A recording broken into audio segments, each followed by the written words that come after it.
One of the focuses for the committee was to explore the possibilities on how to revitalize the downtown core, considering about 20% of the properties, like this one, are vacant.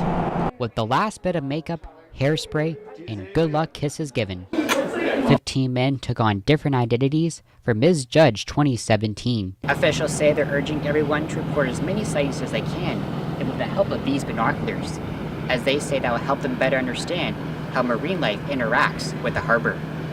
Now, let me see if I can find Willie. We're just not something we toss away like they feel that they can do. Larry Wong has been living on the streets of Prince Rupert for about a year now. The 69-year-old was born right here in Prince Rupert and is a veteran. Now Wong and others are tenting beside City Hall. The whole community, I believe, heaved a sigh of relief yesterday morning. The news of Aurora LNG getting out of Dodge Cove was a surprise for the most part for resident Des Nobles. Nobles has lived in the Digby Island community for the past 33 years. The RCMP will be out and about throughout the holiday-long weekend to ensure nobody's driving impaired. So it's best to think twice before you put this key into the ignition. For CFTK TV News in Prince Rupert, I'm Corey Callaghan. Well, I was scared.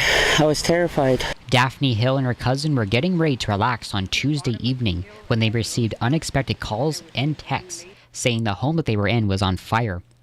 All of the tenants in the multifamily home made it out safely, although for the most part, just with the clothes they had on. I'd rather have my life than have those necessities. It's not worth having those necessities.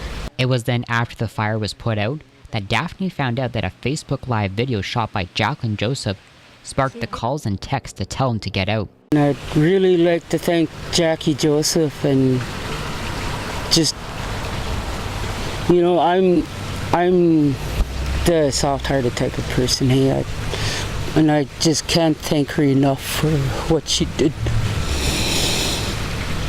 She saved me, my cousin. Sorry.